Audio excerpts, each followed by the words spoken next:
Believe it or not, I have owned my BMW 335 for almost 2 years, and it has been a project the entire time.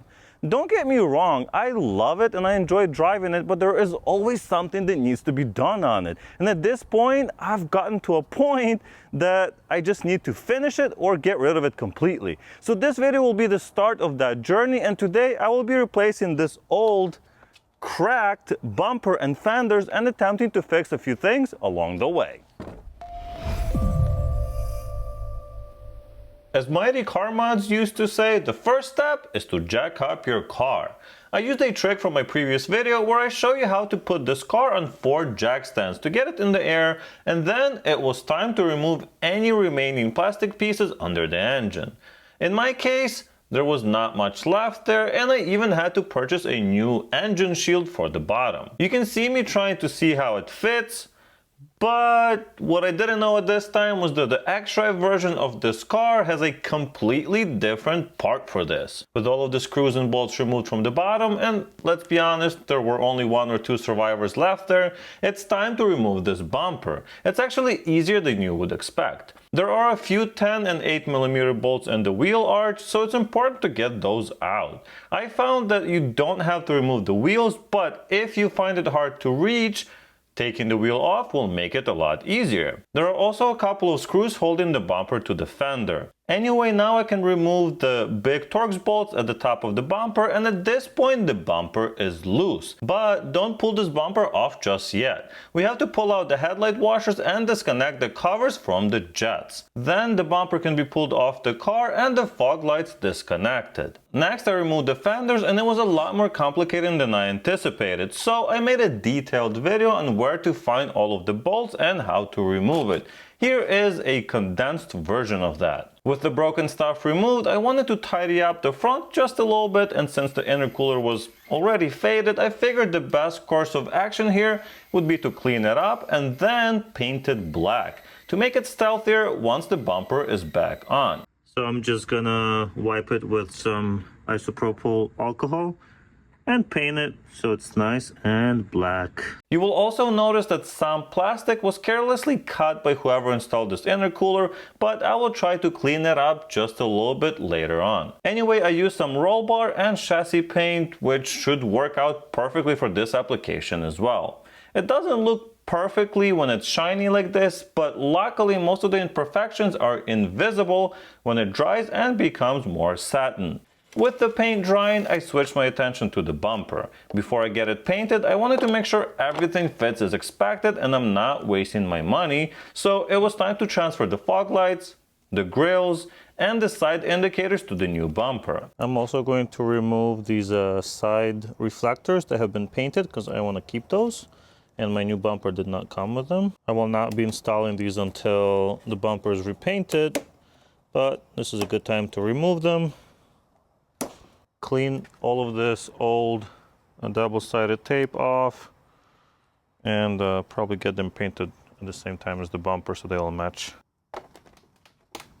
And I'm going to be keeping this little cover also, because the one that came with the new bumper has a broken clip on it, and it's kind of a brittle plastic too. I will also be salvaging all of the screws and bolts and everything else, all the bracketry that I may not have in the new one, just to make sure it fits perfectly. Now we have everything we need to assemble the bumper and test fit it on the car.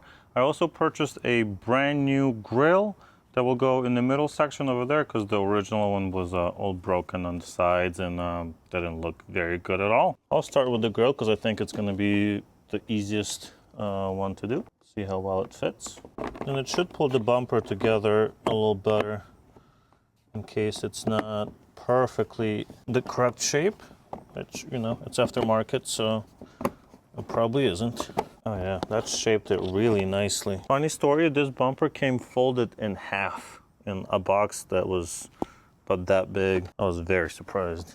Next we can do the kidney grills. I don't want to have it painted and then realize that, you know, kidney grills don't fit properly, or the holes are not cut in the right spot or something like that. And I don't want to pay a shop, you know, $100 an hour or whatever they charge to do this if I can do this myself. I had to get these clips in individually a little bit because otherwise it was just not fitting properly.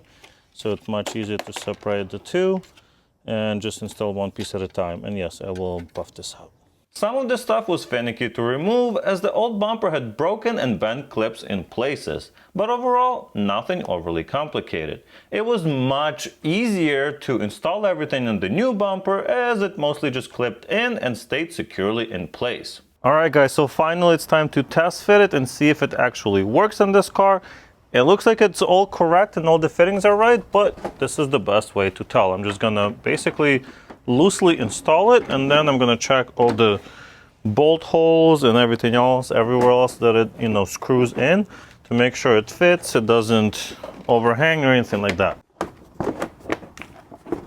There it is. Okay, these little things have to go right here. See, then it fits perfectly. The line is consistent around the headlight. All right, I like that a lot. I also test fitted the fender. That does not look as good. So it definitely looks like this one needs to be repaired.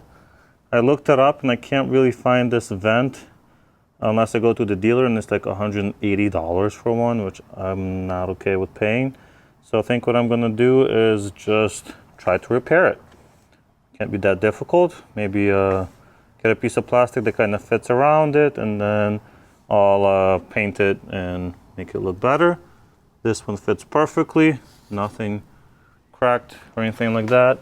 On this side, I have ordered I ordered the brake cooler vent, I believe that's what it is, but it's coming from Europe and it's gonna be a while. So probably for a while, it's just gonna be like that. And I love how the intercooler in the back is black now, so it doesn't, you know, it's very inconspicuous like that, and you can't even tell that it's there, which I love. And that looks really, really good. All right, I'm gonna check underneath to see what else is needed.